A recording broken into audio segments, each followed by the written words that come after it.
안녕하세요. 책 읽어주는 편안한 엄마입니다.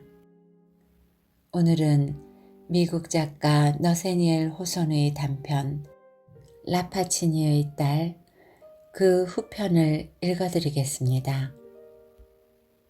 라파치니의 딸. 베아트리체의 태도를 물들였던 열정의 색깔은 사라지고 그녀는 이제 쾌활해졌다. 마치 외딴 섬의 처녀가 문명세계에서 온 여행객과 이야기를 나누면서 그러듯이 그녀는 이 젊은이와의 친교에서 진정으로 순수한 기쁨과 즐거움을 느끼는 것 같았다. 그녀의 삶의 경험은 그 정원의 한계에 국한되어 있는 게 분명해 보였다.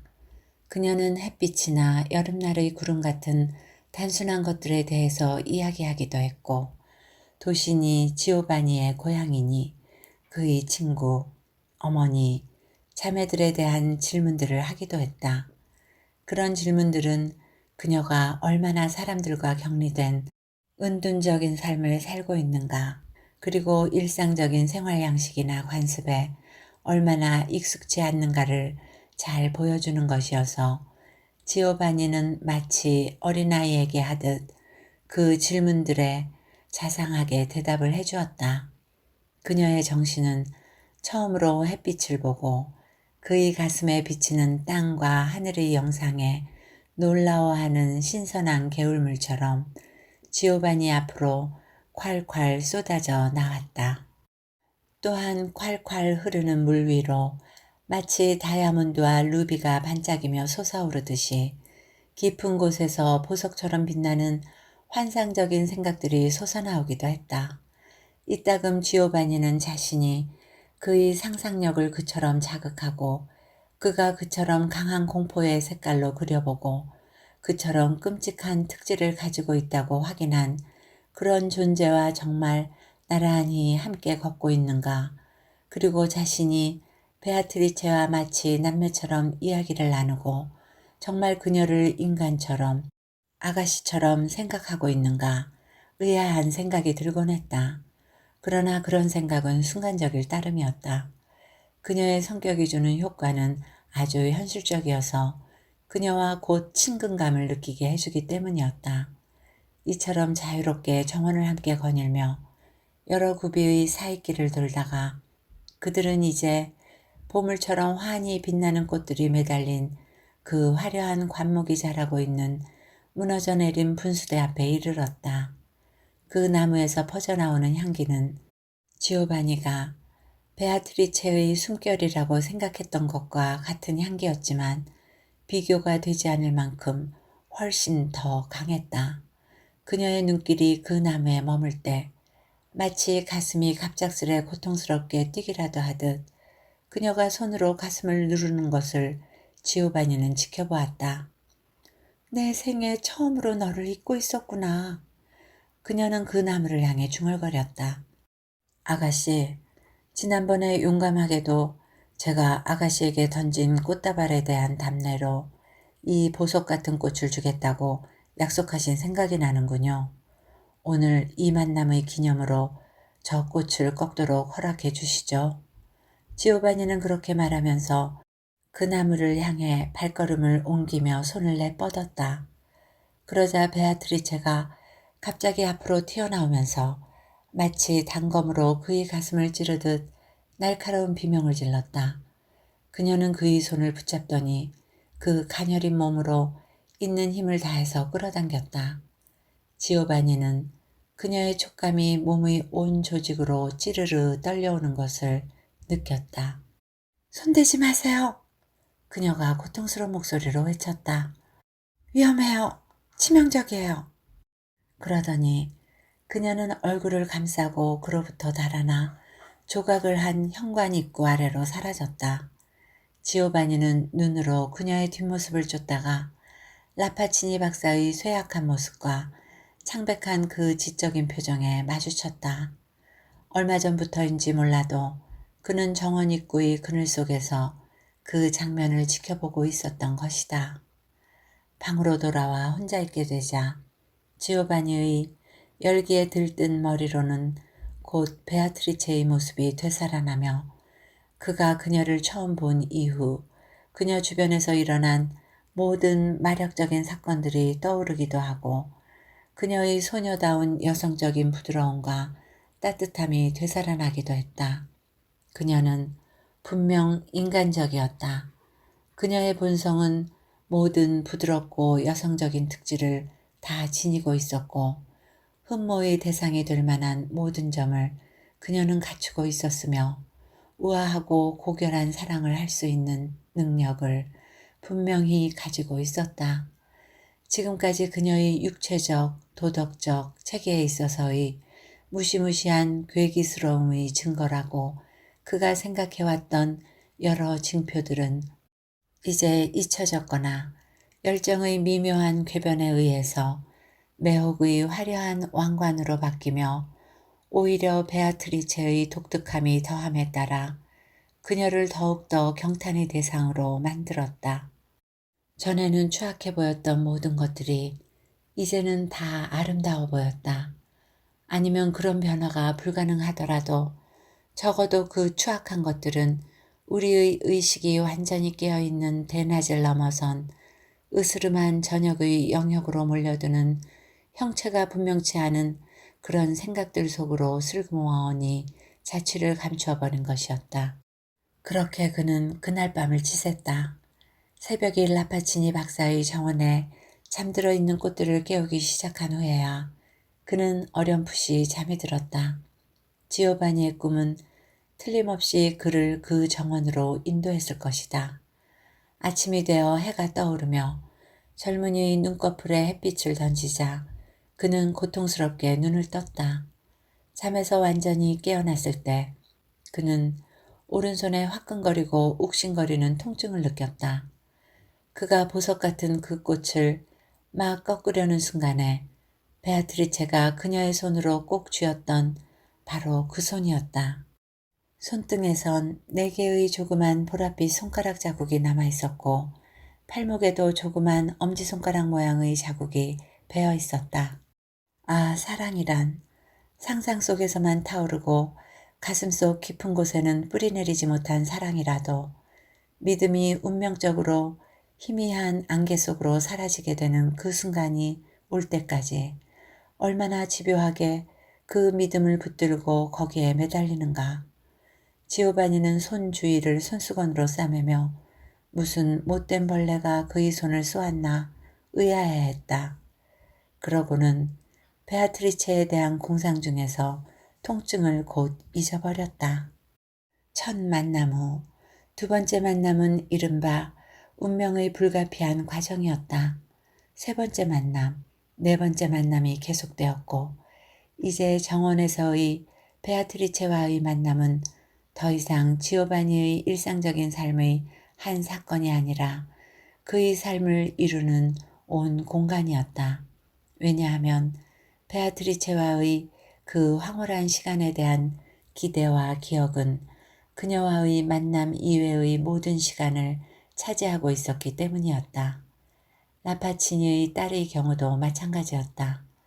그녀는 젊은이가 나타나기를 기다렸다가 마치 어린 시절부터의 소꿉친구였고 지금도 여전히 그런 사이인 것처럼 조금도 숨김이 없는 그런 믿음의 표정으로 그에게 뛰어가는 것이었다. 어쩌다가 무슨 일로 그가 정해진 시간에 오지 못할 경우 그녀는 창문 아래에 서서 달콤하고 풍요로운 목소리로 그를 불렀고 그 소리는 방 속으로 들어와 그의 주위를 감싸고 흐르면서 그의 온 가슴으로 메아리쳐 퍼졌다. 지오바니, 지오바니, 왜 꿈을 대요? 빨리 내려와요. 그러면 지오바니는 독꽃들이 가득한 그 정원으로 서둘러 내려가곤 했다.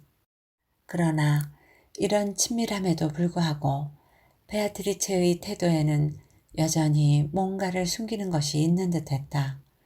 그런 태도는 한결같고 또 아주 고정적이어서 지오바니에게는 그것을 침해한다는 생각이 좀처럼 떠오르지 않았다. 모든 징후로 판단하건대 그들은 사랑하고 있는 게 분명했다. 그들은 하나의 깊은 영혼으로부터 다시 또 하나의 깊은 영혼으로 성스러운 비밀을 전하는 그런 눈으로 사랑을 보았다. 사랑이란 말로 속삭이기에는 너무 성스러운 것처럼 그들은 사랑을 말로써가 아니라 그들의 정신이 오래 감춰온 불꽃의 혓바닥처럼 분명한 숨결로 쏟아져 나올 때의 그러한 열정의 분출로 나타냈다. 그러나 그들 사이에는 손을 꼭 쥔다거나 입을 맞춘다거나 사랑이 요구하고 신성시하는 애무의 행위 같은 것이 전혀 없었다. 그는 그녀의 빛나는 곱슬머리 다발 한 가닥도 만져보지 않았고 그들 사이의 육체적인 장벽이 하도 분명해서 그녀의 옷자락이 미풍에라도 그의 몸을 스친 적이 없었다. 한두 번 지오바니가 그 경계선을 넘고 싶은 유혹을 받은 것 같아 보였을 때 베아트리체는 슬프고 굳어진 모습으로 얼굴에는 스스로의 몸서리치는 황량한 단절의 표정까지 띄어서 그러한 그를 거부하는 말을 한마디도 할 필요가 없을 정도였다. 그런 때면 지오바니는 그의 가슴속 깊은 곳에서 괴물처럼 내다보며 그를 빤히 쳐다보는 그 끔찍한 의심들에 깜짝 놀라곤 했다. 그리고 그 순간 그의 사랑은 아침 안개처럼 여리고 희미해지며 의심들만이 실체처럼 느껴졌다. 그러나 베아트리체의 얼굴이 잠시 동안의 어둠에서 벗어나 다시 환히 밝아질 때면 그녀는 그가 조금 전 두려움과 공포의 눈길로 지켜보던 그 알 수 없는 의문스런 존재로부터 금방 바뀌어 다시 그의 정신이 모든 지식을 초월하여 그렇다고 확신하는 그런 아름답고 순진무구한 소녀가 되는 것이었다. 지오바니가 발리오니 교수와 마지막으로 만난 후 상당한 시간이 지난 어느 날 아침, 발리오니 교수가 갑자기 그를 방문했을 때 그는 놀라움과 불쾌감을 동시에 느꼈다. 그는 그동안 발리오니 교수에 대해서 거의 생각해 본 적이 없었고 더 오래도록 기꺼이 그를 잊고 있었을 것이었다. 그는 오랫동안 격정의 상태에 깊이 빠져 있었기 때문에 자신의 지금의 기분 상태에 완전히 공감할 수 있는 사람이 아니라면 누구와도 친교를 맺는 것을 견딜 수 없을 것 같았다. 발리오니 교수로부터 그런 완전한 공감을 기대할 수 없음은 물론이었다. 발리오니 교수는 잠시 동안 파두아 시와 파두아 대학에 관한 이런저런 이야기들을 잡담처럼 늘어놓더니 다른 화제로 말머리를 돌렸다. 요 근래 옛날 고전작품을 읽다가 묘하게 내 관심을 끄는 한 이야기와 마주치게 되었지. 자네도 어쩌면 기억할지 모르겠군. 한 아름다운 여자를 알렉산더 대왕에게 선물로 보낸 인도의 왕자에 관한 이야기인데 말야. 그 여자는 새벽처럼 사랑스럽고 황혼처럼 화려했다네. 하지만 그녀의 독특한 특징은 페르시아 장미의 정원보다 더한 그녀의 숨결에 담긴 풍요로운 향기였다는 거야. 젊은 정복자답게 알렉산더 대왕은 첫눈에 이 화려한 여자와 사랑에 빠져들었지. 하지만 한 현명한 의사가 우연히 그 자리에 있다가 그 여자에 대해서 끔찍한 비밀을 발견한 거야. 그게 뭐였는데요? 지오바니는 발리오니 교수와 눈이 마주치는 것을 피하려고 시선을 아래로 향한 채 물었다. 그건 이 아름다운 여자가 말일세. 발리오니는 또박또박 강조하며 말을 이었다. 태어날 때부터 독을 자양으로 쭉 자라와서 결국 독이 되어버린 거야. 독이 그녀의 삶의 요소가 된 거지. 자신의 순결의 풍요로운 향기로 그녀는 공기 자체를 시들게 만든 거야. 그러니까 그녀의 사랑은 바로 독이고 그녀의 포옹은 죽음이 되는 것이지. 어때? 믿을 수 없는 기이한 이야기 아닌가? 유치한 이야기로군요. 지오바니는 안정을 잃은 모습으로 의자에서 벌떡 일어나며 대답했다. 중요한 연구에 바쁘실 텐데 어떻게 그런 말도 안 되는 허튼 이야기 같은 것을 읽을 시간이 있으신지 놀랐군요. 그런데 자네 이 방에서 나는 이상한 향기가 뭐지? 발리오니 교수는 불안스러운 표정으로 주위를 둘러보며 물었다. 자네 장갑에서 나는 향기인가? 약하긴 하지만 달콤하군. 하지만 결코 좋은 냄새라고 할 수는 없군 그래. 이 향기를 오래 맡으면 몸에 안 좋을 것 같은데 꽃향기 같은데 방 안에 꽃은 안 보이는군. 제 방엔 꽃이 없습니다. 지오바니가 대답했다. 발리오니 교수가 이야기할 때 그는 얼굴이 창백해졌던 것이다. 제 생각엔 무슨 향기가 난다고 교수님께서 상상을 하고 계신 것 같습니다. 냄새란 감각적인 것과 정신적인 것의 일종의 혼합 상태로 이루어지는 것이기 때문에 이런 식으로 착각을 일으키기가 쉽죠. 어떤 향기에 대한 회상이라든가 그 향기에 대한 생각만으로도 실제로 향기가 난다고 잘못 생각할 수가 있죠. 아니야. 내 멀쩡한 상상력이 그런 장난질을 치는 적은 거의 없어. 팔리오니 교수가 대답했다.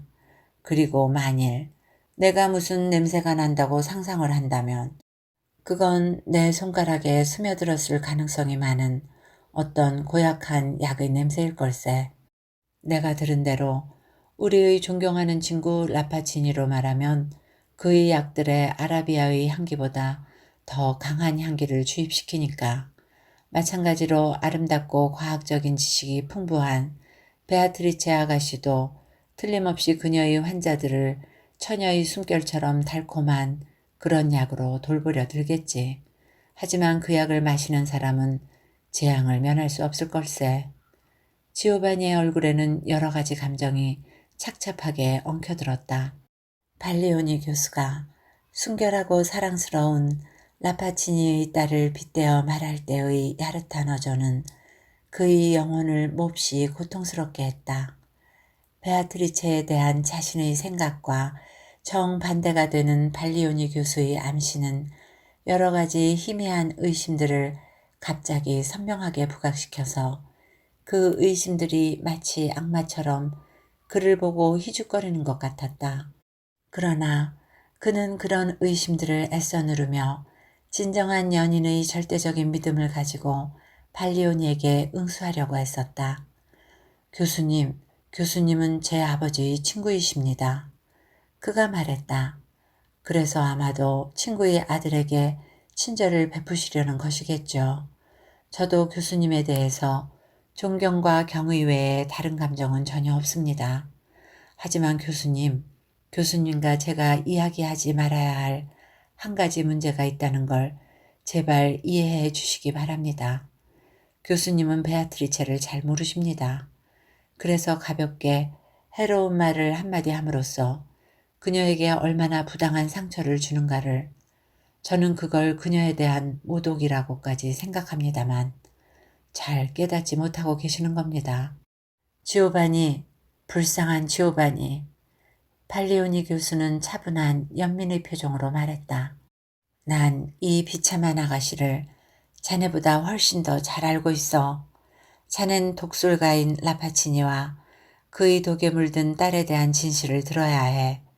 그녀의 아름다움이 강한 것만큼 독성도 강하지. 내 말을 듣게. 자네가 이 늙은이에게 폭행을 가한다 해도 말을 해야겠네. 인도 여자에 관한 그 옛날 우화가 라파치니의 깊고 치명적인 과학적 지식에 의하여 사랑스러운 베아트리체의 몸 안에서 현실로 나타난 것일세. 지오바니는 신음을 하며 그의 얼굴을 감쌌다. 발리오니는 말을 계속했다. 그녀의 아버지는 본능적인 부모의 애정도 저버리고 이처럼 끔찍한 방법으로 자신의 아이를 과학에 대한 그의 광적인 열정의 희생물로 바친 걸세. 그를 정당하게 평가하자면 자기 자신의 가슴을 중류기에 넣고 중류시킬 만큼 그는 진짜 과학자라고 말할 수 있겠지. 하지만 자네의 운명은 어찌 되는 건가? 의심할 여지 없이 자네는 그의 어떤 새로운 실험의 재료로 선택이 된 거야. 어쩌면 그 결과가 죽음일지도 몰라. 어쩌면 더 끔찍한 운명일지도 모르지. 라파치니는 목전에 과학적 관심의 대상이 보이면 아무 것에도 주저하지 않는 사람이야. 이건 꿈이겠지요. 지오바니는 혼자서 중얼거렸다. 이건 분명 꿈이겠지요. 하지만 기운을 내게 지오바니 발리오니 교수가 다시 말했다. 아직도 늦지는 않았어. 어쩌면 이 불쌍한 아이를 아버지의 광기가 거기서 소외시킨 그 일상적인 본성의 한계 안으로 되돌아오게 할 수 있을 걸세. 이 조그만 은병을 보게. 이건 그 유명한 벤베누토 첼리니의 손으로 만든 것인데 이태리에서 가장 아름다운 아가씨한테 사랑의 선물로 줄 가치가 충분한 거지. 하지만 그 안에 든 내용물이야말로 값을 헤아릴 수 없을 만큼 정말 귀한 거라네. 이 해독제를 조금만 마셔도 악명 높은 보르지아스 가문의 가장 강한 독도 무해하게 만들 수 있을 걸세. 이 약이 라파치니의 약 못지않게 그것을 물리칠 강한 효능을 가지고 있다는 걸 믿게. 이 병을 그리고 그 안에 든 귀한 용액을 자네의 베아트리체에게 주게.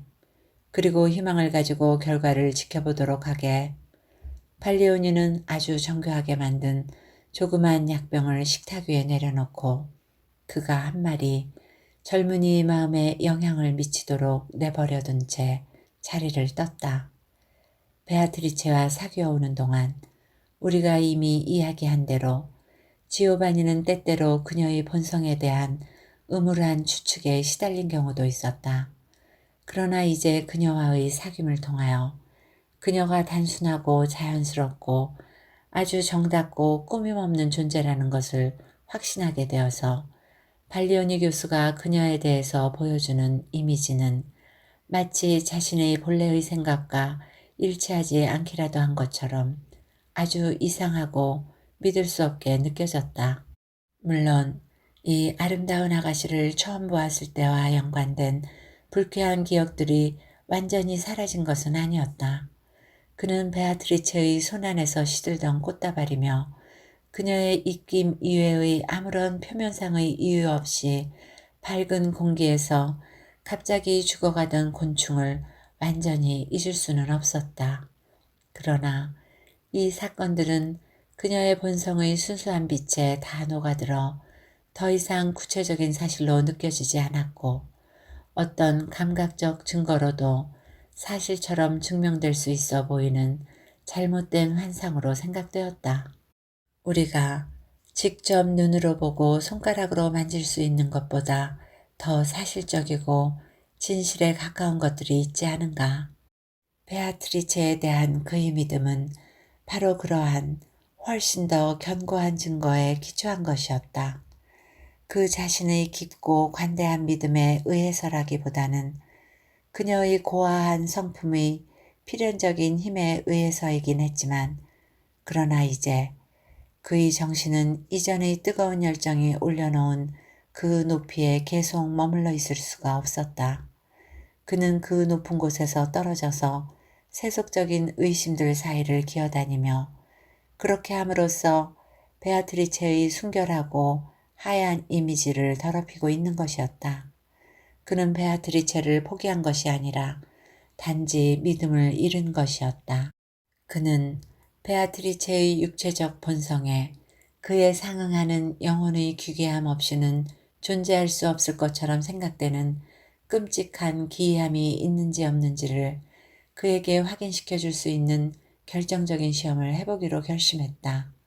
멀리서 내려다보면서 그 도마뱀과 곤충과 꽃들에 대해서 그의 눈이 착각을 일으킬 수도 있었을 것이다.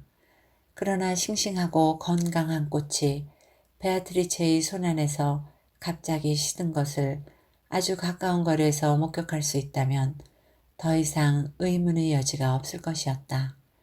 이런 생각을 하면서 그는 얼른 꽃가게로 가서 아침 이슬방울이 아직도 보석처럼 맺혀있는 싱싱한 꽃다발을 샀다. 이제 베아트리체와 매일 만나는 시간이었다. 정원으로 내려가기 전에 지오바니는 거울을 보는 일을 잊지 않았다.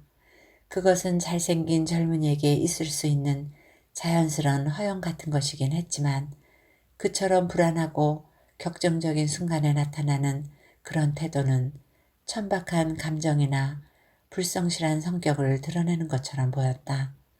그러나 그는 거울에 비친 자신의 모습을 자세히 보며 그의 얼굴이 어느 때보다 더 건강한 우아함을 띠고 눈도 생기가 넘치고 뺨도 건강이 넘치는 훈훈한 색깔을 띠고 있다고 생각했다. 최소한 그녀의 독이 아직 내 몸의 조직 안으로 스며들지는 않았군. 난 그녀의 손 안에서 시들꽃은 아니지. 그는 속으로 이렇게 혼잣말을 했다. 그런 생각을 하면서 그는 손에 줄곧 들고 있던 꽃다발로 시선을 돌렸다.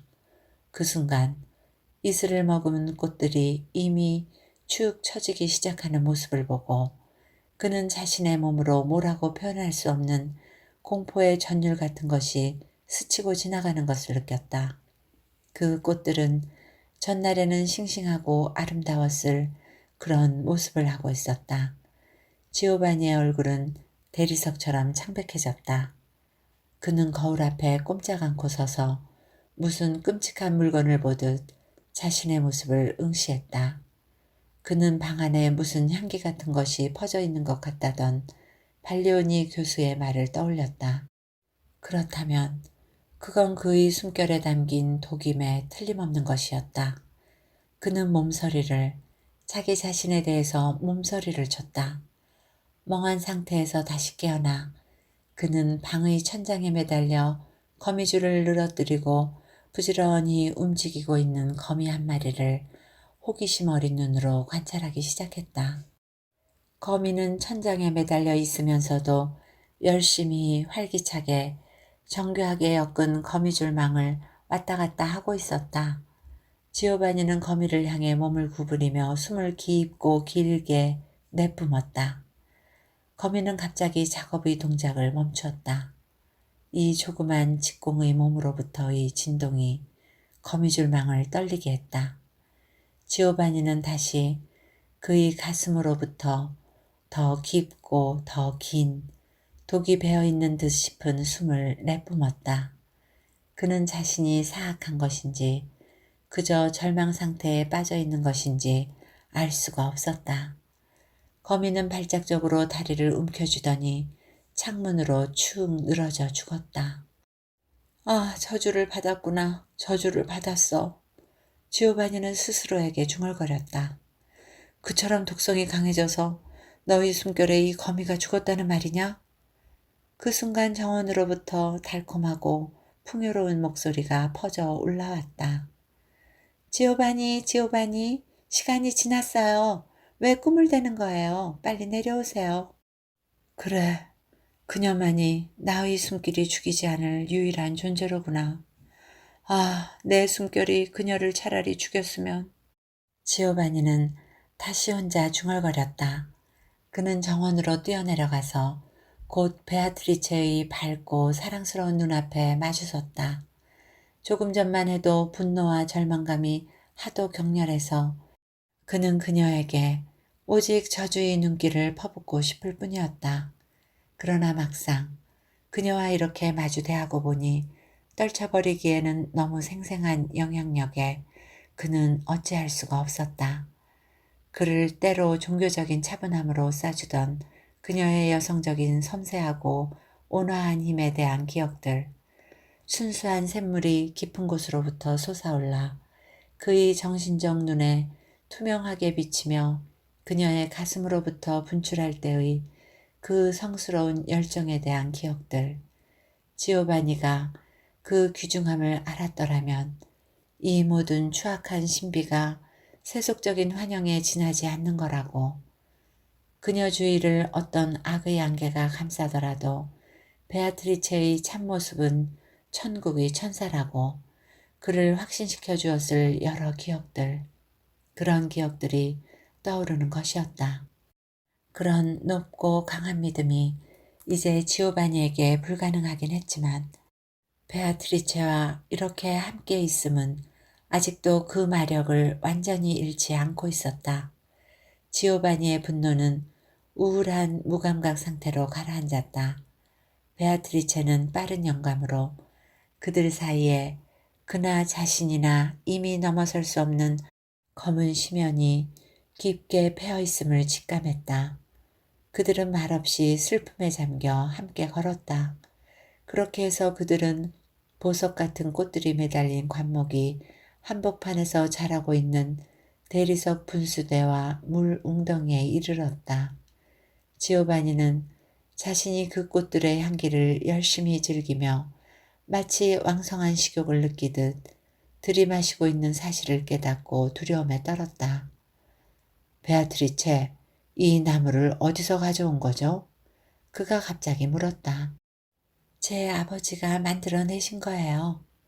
그녀는 아무렇지 않게 대답했다. 만들었다고요? 만들어냈다고요? 지오바니는 같은 말을 반복했다. 아니, 그게 무슨 뜻이오? 베아트리체. 아버지는 자연의 비밀들을 무서울 만큼 잘 알고 계시는 분이에요. 베아트리체가 대답했다. 그래서 내가 첫숨을 내쉬는 시간에 이 나무가 땅에서 솟아난 거예요. 내가 자연에서 태어난 아버지의 자식이라면 이 나무는 아버지의 과학의, 아버지의 지력의 자식인 셈이죠. 너무 가까이 가지 말아요. 지오바니가 그 나무에 가까이 접근하는 것을 공포가 담긴 눈으로 보며 그녀는 말을 계속했다. 그 나무는 지오바니가 아마 상상도 못할 특질들을 가지고 있어요. 하지만 지오바니, 난 그 나무와 함께 자라고 꽃 피고 그 숨결을 자양으로 성장한 거예요. 그래서 그 나무는 내 동생이고 난 그것을 인간의 애정으로 사랑하고 있어요. 왜냐하면 그런 의심이 들지 않던가요? 그건 끔찍한 숙명이기 때문이에요. 베아트리체의 이 말을 들을 때 지오바니의 찡그린 얼굴이 하도 우물해서 그녀는 말을 멈추고는 몸을 떨었다. 그러나 그의 부드러운 마음에 대한 그녀의 믿음이 되살아나자 순간적으로라도 그를 의심했다는 자책감에 얼굴이 붉어졌다. 끔찍한 숙명이죠. 그녀는 계속했다. 저를 세상으로부터 격리시킨 아버지의 치명적인 그 과학에 대한 사랑의 결과지요.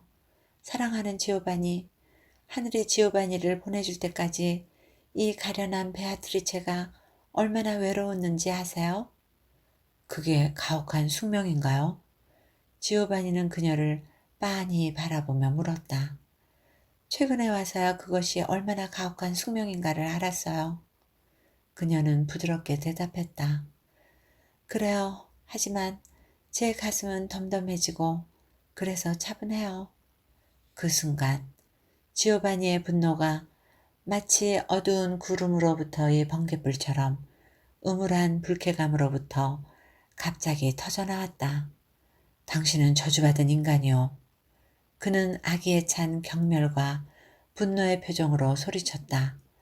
당신의 고독이 지겨워지니까 나를 당신과 마찬가지로 모든 따뜻한 삶으로부터 격리시켜서 그 끔찍한 공포의 세계로 나를 유혹한 거지. 지오바니! 베아트리체는 그녀의 밝고 큰 눈을 그의 얼굴로 향하며 외쳤다. 지오바니가 한 말의 영향이 아직 그녀의 마음속까지 이르진 않아서 그녀는 날벼락을 맞은 것처럼 그저 멍하니 서 있었다. 그래, 당신은 동녀요. 지오바니는 격정에 겨워 미친 듯이 소리쳤다. 당신이 그렇게 한 거야. 당신이 나를 망친 거라고. 당신이 내 혈관을 독으로 채운 거지. 당신이 나를 당신 자신처럼 추하고 역겹고 가증스럽고 치명적인 존재로 모든 사람들이 놀랄 끔찍한 괴물로 만든 거라고. 자, 이제 만일 우리 입김이 다행히 다른 사람들에게처럼 우리 자신에게도 치명적이라면 말로 표현할 수 없는 그 증오의 키스로 우리 입술을 합치고는 함께 죽어버립시다. 이게 어찌 된 운명인가. 베아트리체는 가슴속에서 우러나오는 낮은 신음소리를 내며 중얼거렸다. 오 성모 마리아여, 이 가슴 찢긴 가련한 아이를 불쌍히 여기소서. 당신 지금 기도했어? 지오바니는 여전히 잔혹한 경멸의 표정을 띤 채 소리쳤다. 당신의 바로 그 기도가 당신의 입술에서 나오는 순간 공기를 죽음으로 오염시키고 있어. 그래 줬소. 우리 기도하지. 우리 교회에 가서 입구의 성수에 우리 손가락을 담급시다. 우리 뒤에 오는 사람들 역병에 걸린 것처럼 죽겠지. 우리 공중에 성호를 그읍시다. 그러면 성스러운 상징처럼 저주를 퍼뜨리며 퍼져나가겠지. 치오바니, 베아트리체가 침착하게 말했다. 그녀의 슬픔은 격정의 한계를 넘어 있었던 것이다. 왜 그 끔찍한 말들 속에 지오바니 자신을 나와 함께 묶어놓는 거예요? 지오바니가 이야기한 대로 난 끔찍한 존재인 게 틀림없어요. 하지만 지오바니는 내 끔찍한 비참한 모습에 몸서리를 한번 치고 정원 밖으로 나가 다른 사람들과 어울리면서 이 땅에 불쌍한 베아트리체 같은 괴물이 기어다녔다는 사실을 곧 잊어버리기만 하면 되는 걸 왜 그러세요? 아니, 당신 지금 모른 척 하는 거요? 지오바니는 그녀를 노려보며 물었다. 보시오. 라파치니의 순결한 딸로부터 내가 얻은 이 힘을 말이오. 그때 마침 정원의 꽃향기가 약속하는 식량을 찾아 한때의 여름 벌레들이 공중을 날아다니고 있었다. 벌레들은 지오바니 머리 주위를 빙빙 돌고 있었다. 잠시 몇몇 나무들에 이끌렸던 것과 마찬가지의 영향으로 그에게도 이끌린 게 분명해 보였다. 그는 벌레들을 향하여 숨을 내뿜었다. 그러고는 적어도 20여 마리의 벌레들이 땅에 떨어져 죽는 것을 보며 베아트리체에게 씁쓸한 미소를 보냈다. 아, 베아트리체가 비명을 질렀다. 제 아버지의 치명적인 과학의 힘이에요. 지오바니, 내가 아니에요, 아니에요. 절대 아니에요. 나는 다만 지오바니를 사랑하고 잠시 함께 있기를 꿈꾸었을 뿐이에요. 그러고는 지오바니를 떠나보내고 내 가슴 속에 지오바니의 모습을 영원히 간직하고 싶었던 것 뿐이에요. 날 믿어줘요, 지오바니. 내 몸은 비록 독으로 자랐지만 내 정신은 신의 창조물이에요. 그래서 그 양식으로 사랑을 갈구한 거예요. 하지만 제 아버지는 우리를 이 끔찍한 인연으로 결합시킨 거지요. 그래요. 날 걷어차고 날 짓밟고 날 죽여줘요. 아, 지오바니의 그런 말을 듣고 난 후 죽음이 무슨 문제인가요? 하지만 지오바니를 이렇게 만든 건 내가 아니에요. 맹세코 그럴 수가 없어요. 지오바니의 열정은 그의 입으로부터 마구 쏟아져 나와 고갈이 된 듯 싶었다. 이제 그에게는 베아트리체와 자신 사이의 애처로우면서도 부드러움이 가시지 않은 그 야릇한 밀착 관계에 대한 생각이 다시 엄습해 왔다. 그들은 말하자면 절대 고독 속에 넘치는 군중들의 삶에 의하여도 조금도 덜어지지 않는 그런 짙은 고독 속에 서 있는 것이었다. 그렇다면 그들을 에워싸고 있는 인간성이 제거된 이 황량한 사막은 고립된 한 쌍의 인간을 더욱 가깝게 밀착시켜야 하지 않겠는가.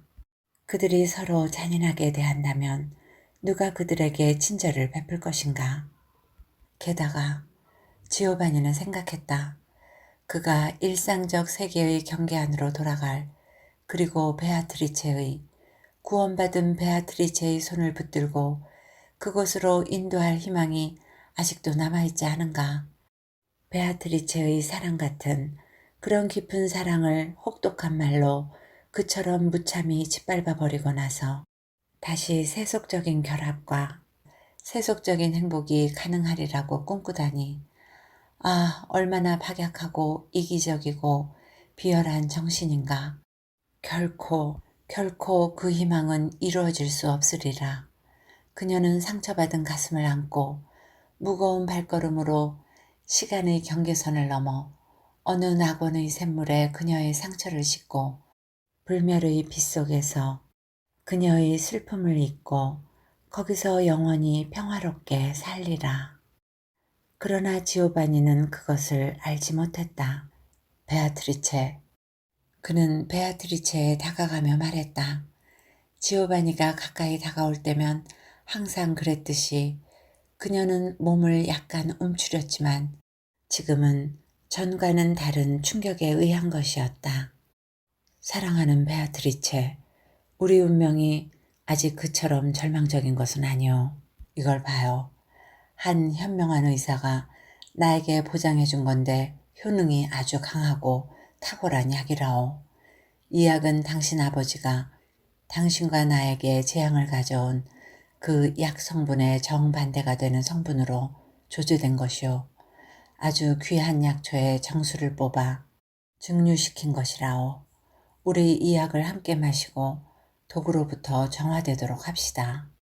그 약 이리 주세요. 베아트리체는 지오바니가 가슴에서 꺼낸 그 조그만 은병을 받으려고 손을 내뻗으며 말했다. 그리고 특별히 강조해서 한마디를 덧붙였다. 제가 먼저 마실게요. 지오바니는 결과를 지켜보도록 하세요.